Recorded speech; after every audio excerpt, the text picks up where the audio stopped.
Bonjour à tous. Aujourd'hui, on se retrouve pour parler d'un sujet qui est important. C'est le rendez-vous de suivi VAE. Donc, en tout cas, vous expliquer un petit peu comment il se passe chez nous au sein du cabinet JACEF. C'est important parce que bon, ça sert bien sûr ça servira à nos futurs candidats pour savoir et puis pour qu'ils puissent se projeter sur l'accompagnement. Mais je pense que c'est utile pour tout le monde parce que ça vous permet aussi de voir un petit peu comment se passe un accompagnement et un projet. Donc, je voulais partager ce mode d'emploi, cette méthodologie avec vous. Je vous souhaite une bonne écoute et je vous retrouve tout de suite après le générique. Le temps de vous abonner à notre chaîne si ce n'est pas déjà fait. À tout de suite.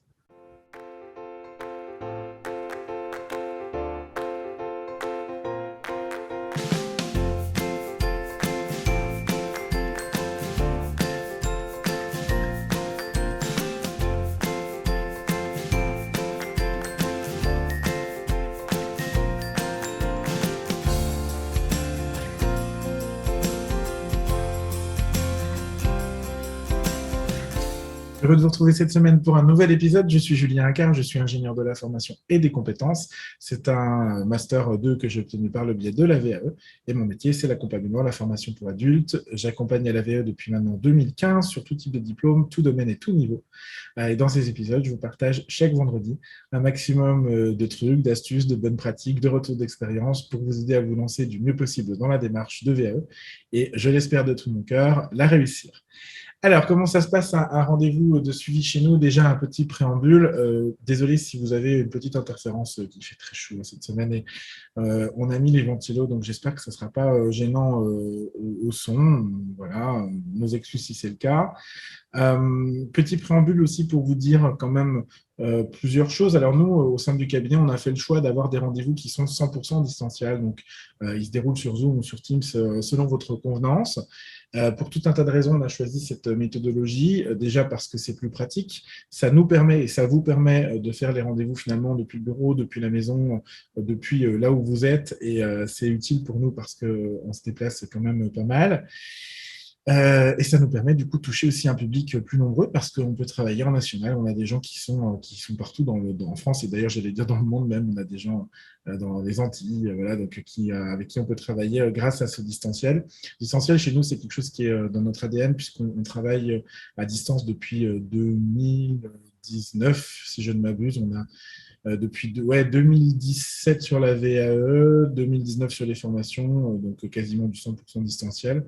Donc, on a l'habitude. Et moi qui viens de la VE, de l'accompagnement VE classique en 2015, où je faisais du présentiel, je me suis rendu compte que c'était même plus efficace finalement à distance.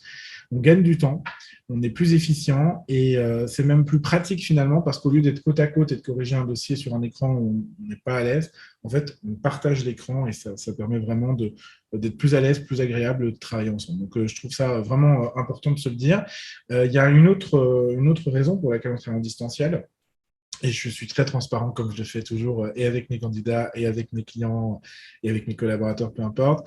En termes de gestion, pour nous, c'est plus facile et c'est aussi plus rentable parce que ça permet du coup d'enchaîner les rendez-vous et de ne pas perdre de temps dans les transports ou même si vous venez, que les rendez-vous se croisent et que finalement on perd du temps, on a des retards.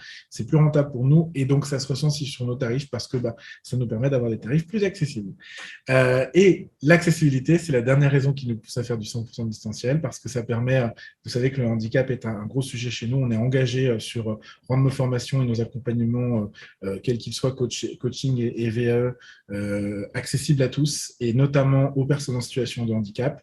On peut accompagner comme ça des des personnes en situation de handicap grâce au distanciel, c'est plus facile et c'est souvent plus efficace aussi pour elles. Donc du coup, voilà, on le fait comme ça. Je sais que parfois, certains d'entre vous voudraient des rendez-vous en présentiel, alors on peut le faire à la marge. Si vous êtes évidemment en région Lorraine, on est à côté de Metz, à Mézières-les-Metz, donc si évidemment vous avez besoin d'un rendez-vous présentiel, on peut l'envisager bien sûr. Vous pouvez venir dans nos locaux qui ne sont pas accessibles aux personnes à mobilité réduite. Je le précise au passage, malheureusement, pour l'instant. Mais voilà, sachez que c'est envisageable, c'est juste que ça se fera à la marge. La durée d'un rendez-vous chez nous, c'est généralement 1 heure. Ça peut être un peu plus, ça peut être un peu moins. Un peu plus, alors évidemment, quand c'est défini en amont, parce qu'on a un besoin spécifique, vous avez beaucoup avancé, on a du retard dans les corrections. Donc, on se prend un rendez-vous d'1 heure et demie, 2 heures au lieu d'1 heure. Ça peut être aussi parce qu'on se rend compte qu'il y a une difficulté particulière lors d'un rendez-vous et que, hasard de nos agendas, et vous et nous, on peut veut continuer le rendez-vous après, donc ça c'est super. Si ce n'est pas le cas, on reprend un autre rendez-vous peut-être plus rapproché.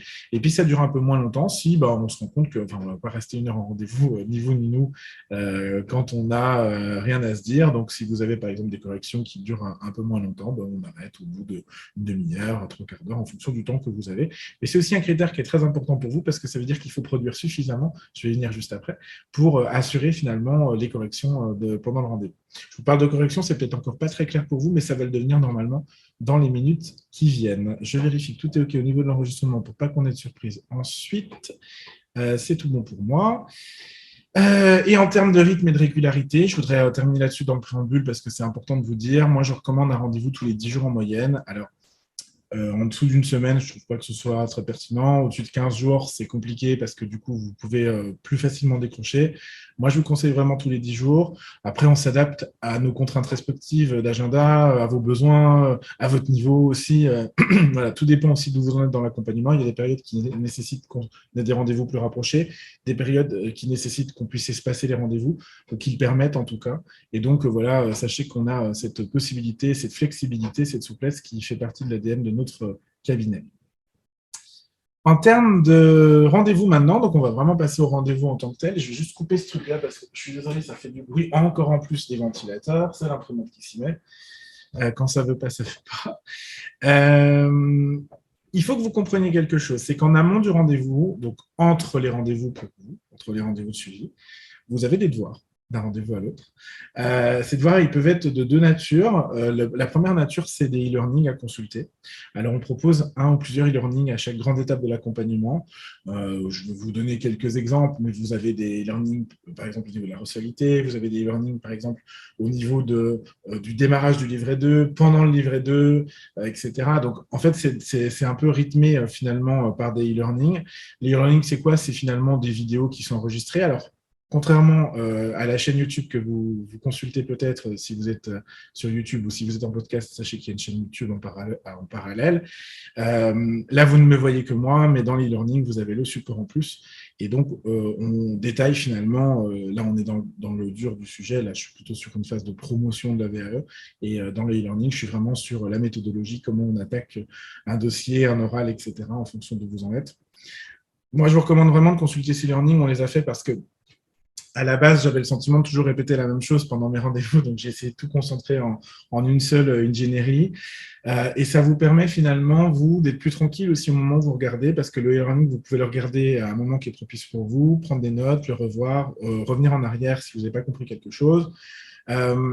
Et du coup, les retours qu'on a sont super bons, ça fonctionne vraiment bien depuis, je pense qu'on l'a mis en place depuis octobre de l'année dernière, et c'est vraiment pratique parce que ça nous permet de nous concentrer pendant les rendez-vous, à pas vous dire la même chose qu'on dit à tout le monde, et à vraiment se concentrer sur votre projet, à être dans la personnalisation, dans l'échange, dans vos corrections à vous, et donc du coup c'est plus efficace de fonctionner comme ça. Et puis voilà, ça vous donne de la matière pour travailler finalement votre production personnelle, qui est le deuxième type de devoir à faire, donc en plus du e-learning. Vous n'avez pas des learning à chaque fois, mais vous avez des learning que vous pouvez regarder. Et puis, vous avez aussi votre production personnelle, alors soit pour préparer l'écrit, soit pour préparer l'oral. Vous savez que l'une des grandes phases de la VE, c'est la phase 2. Donc la phase 2, vous avez un livret qui est à produire, livret VAE, vous avez aussi un oral à faire, donc avec un PowerPoint souvent, etc. Donc moi, ce que je vous propose, c'est de préparer ces écrits d'un rendez-vous à l'autre. Évidemment, on vous explique ce qu'il faut faire, ce qu'on attend, etc. Vous allez voir dans le déroulé d'un rendez-vous un petit peu comment je peux vous orienter et je peux vous proposer la suite. Mais ça vous permet finalement de produire des choses directement dans un document qui est Word, OpenOffice, peu importe le traitement de texte que vous utilisez, mais pour qu'on puisse le corriger directement ensemble grâce au partage d'écran. Donc, vous m'envoyez votre production écrite avant le rendez-vous. Alors, moi, j'aime bien la recevoir, idéalement, c'est la veille. Je sais que souvent, c'est moi, la veille, dans ce que vous m'envoyez, on est plutôt sur 1 heure avant, voire quelques minutes avant le rendez-vous. Essayez de me l'envoyer avant, parce que comme ça, au moment où on se connecte, on a le document. Moi, je l'ouvre, du coup. Je vous partage mon écran, donc vous voyez votre dossier, mais c'est moi qui ai la main pour corriger. Et avec un petit code couleur que je vous détaillerai ensuite, eh bien, on corrige ensemble. Quelques spécificités. Alors, je précise aussi parce que c'est important pour vous montrer, je vous ai parlé tout à l'heure de souplesse, on en a aussi sur les retards et les annulations. Donc, en cas de retard, moi, ce que je vous suggère, c'est bien sûr de me prévenir. Si vous m'avez envoyé votre dossier en amont, ben, j'avance tranquillement dans la correction en vous attendant. Ça nous permet de ne pas perdre trop de temps et puis vous d'avoir un retour. Donc, je corrige tranquillement. Puis quand vous arrivez, je vous dis, bah voilà, j'ai corrigé, j'ai constaté ça, ça, ça, et j'ai corrigé ça, ça, ça. Et puis, vous avez la trace de toute façon grâce au code couleur dans votre livret. Voilà. Et puis, si c'est un retard qui est trop important, bah, vous le signalez aussi. Et puis, ça peut se transformer en annulation. Donc, moi, la règle, c'est qu'on se prévient. Ça peut nous arriver, nous aussi, d'être en retard ou d'être en annulation parce que voilà, on est des humains, on peut avoir des contraintes, des impératifs, des maladies, des choses comme ça. Donc, quand c'est exceptionnel, ça arrive à tout le monde, on comprend, on l'accepte, on le permet. Le tout, c'est que ça ne devienne pas une habitude, que vous n'utilisiez pas l'annulation de rendez-vous, notamment dans les phases de démotivation, comme un outil un peu facile. Moi, ce que je vous conseille souvent, c'est de repositionner un rendez-vous. Et si c'est trop compliqué, bah, pareil, on peut, pour pas perdre trop de temps, on peut corriger à distance sans vous renvoyer à la correction. Alors, c'est moins bien que de corriger ensemble, parce que corriger ensemble, ça vous apporte vraiment une compréhension de pourquoi, et finalement, ça vous permet d'assimiler la méthodologie VAE, mais le mieux est l'ennemi du bien, donc des fois, mieux vaut se contenter de ça que de ne rien faire. Au moment du rendez-vous, vous vous connectez à la plateforme, le lien se trouve dans l'invitation et ça se déroule sur Teams ou sur Zoom, comme je vous l'ai dit, et on passe donc directement au rendez-vous et notamment la phase d'accueil. Alors, la phase d'accueil, c'est une phase d'accueil un peu classique dans n'importe quel rendez-vous de suivi, hein, un peu comme vous auriez, j'allais dire, n'importe où finalement. Elle est plus ou moins rapide en fonction des candidats, de vos besoins, du moment de l'accompagnement, des contraintes qu'on peut avoir, bien sûr, par ailleurs.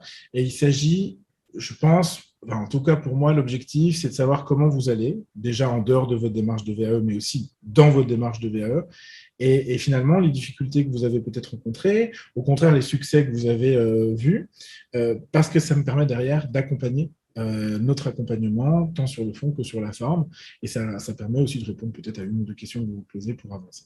Donc ça, c'est une phase d'accueil qui dure voilà, quelques minutes. Je vais dire en fonction des candidats, ça va de 1-2 minutes à 5 minutes. Il y a des gens qui ont aussi besoin de parler un peu plus, on s'adapte aussi à ça, c'est normal.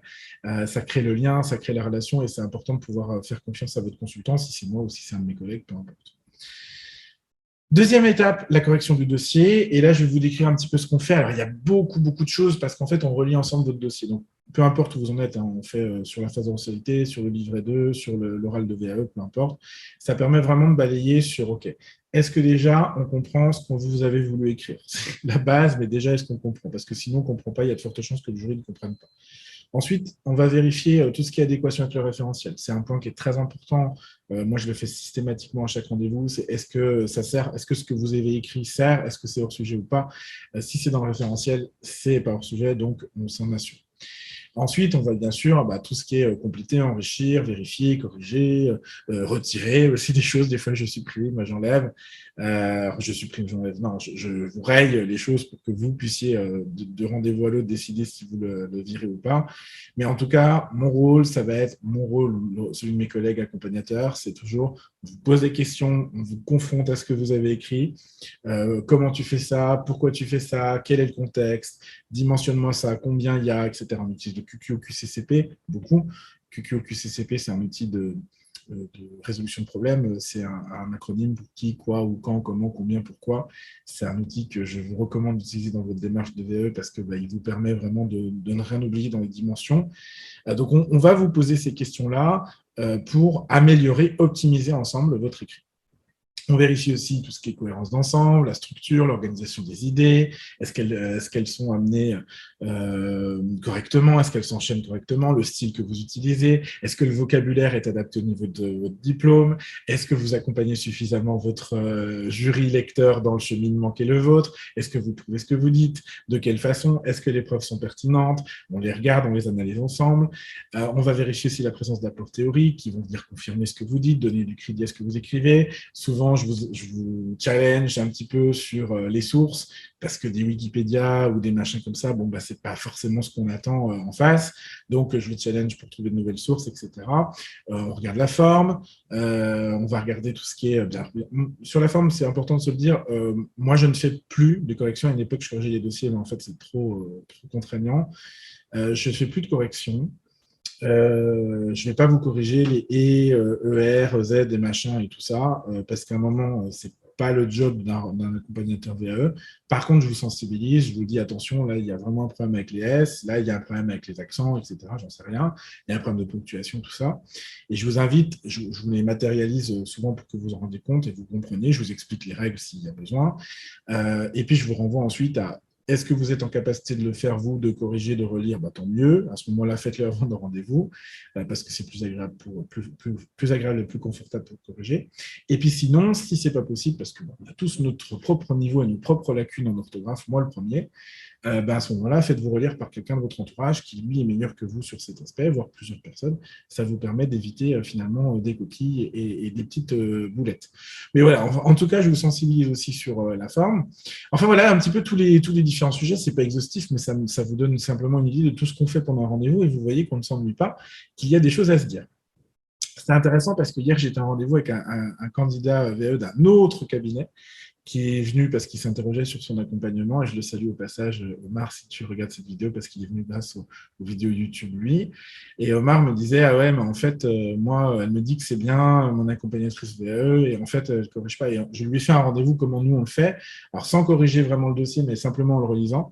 Et en fait, oui, il s'est rendu compte de l'impact que ça avait, une vraie correction. Et quand on commence à regarder tous les points là que je vous ai évoqués, et qui sont en plus pas tous là, parce que c'est vraiment ce à quoi j'ai pensé, mais il y a certainement d'autres choses. Ouais, en fait, c'est un sacré boulot à rendez-vous VAE. Ça vous demande un peu d'énergie, même en amont, vous, parce que du coup, moi, je catapulte, hein, donc on y va. Sur la relecture, c'est souvent quand même un haut niveau de concentration. Ça vous demande un haut niveau de concentration.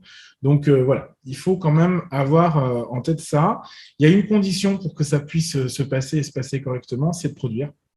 Rien de pire pour moi qu'un candidat qui n'a pas rédigé, qui n'a pas préparé. Alors, je ne suis pas en train de jeter la pierre parce que je dis pas, objectivement, je pense que c'est difficile. Bon, moi, c'est mon quotidien. Les dossiers, d'ailleurs, souvent, vous me dites, ouais, mais ça, c'est facile. Oui, je fais ça tout le temps. Donc, c'est normal que. Puis en plus, j'ai des facilités à l'écrit. C'est d'ailleurs certainement pour ça que je fais ce métier. Mais donc, du coup, c'est vrai que vous ne pouvez pas me comparer moi à votre niveau à vous. Vous faites peut-être une VE dans votre vie. Moi, j'en ai accompagné des centaines.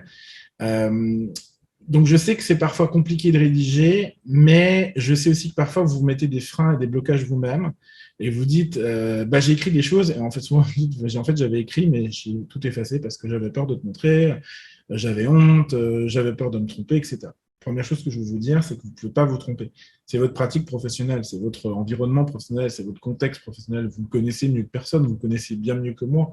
Donc, par définition, vous ne pouvez pas vous tromper et vous devriez considérer, et je vous invite à le faire parce que c'est comme ça que moi je vois l'accompagnement, en tout cas chez nous, c'est qu'on est dans la bienveillance et le non-jugement. Moi, je préfère quelqu'un qui s'est trompé, alors peut-être sur un sujet ou qui a oublié quelque chose ou qui a peut-être mal écrit, parce que je vais pouvoir lui dire, attention, là, tu pourrais l'écrire comme ça, ou attention, là, tu as peut-être oublié tel sujet, que quelqu'un qui n'a pas du tout écrit, parce que du coup, c'est beaucoup plus compliqué à accompagner. Donc, je vous invite vraiment à écrire, rédiger des choses, oser montrer, même si c'est pas parfait, c'est pas grave, le mieux est l'ennemi du bien, je vous le dis souvent. Et puis après, évidemment, vous progressez d'un rendez-vous à l'autre. Hein. Entre les premiers rendez-vous, moi, un dossier que je corrige, il y a beaucoup de rouge. Moi, je corrige en rouge. Je suis désolé, les gens qui disent qu'il ne faut pas corriger en rouge, je m'en fous. Moi, je corrige en rouge déjà parce que c'est très lisible et puis parce que ça vous donne vraiment, ça vous matérialise ce qu'il faut faire. Donc, je corrige en rouge dans vos dossiers, je vous mets des annotations, des corrections, des propositions de modification, etc.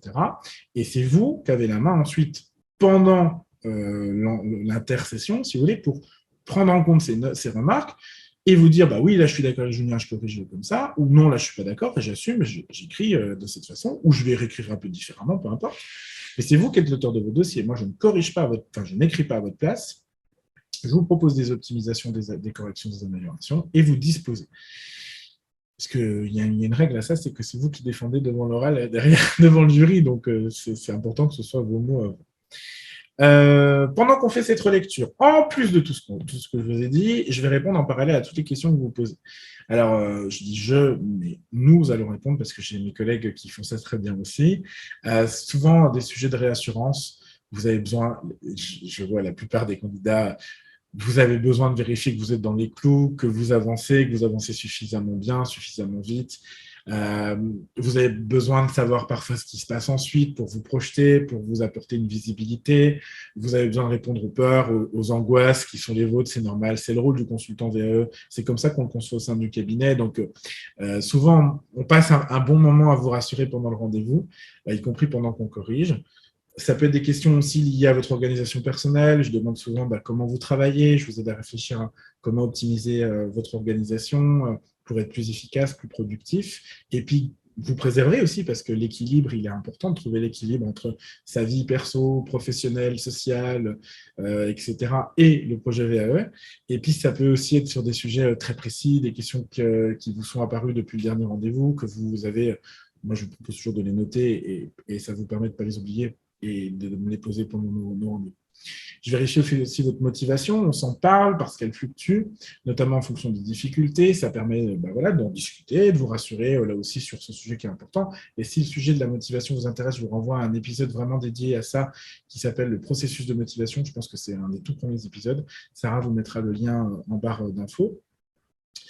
On fait aussi un point sur votre rétro-planning en fonction de savoir un petit peu quels sont vos objectifs de dépôt de dossier, par exemple, ou d'oral, voir où vous en êtes, vérifier que vous êtes dans les temps, dans les clous là-dessus.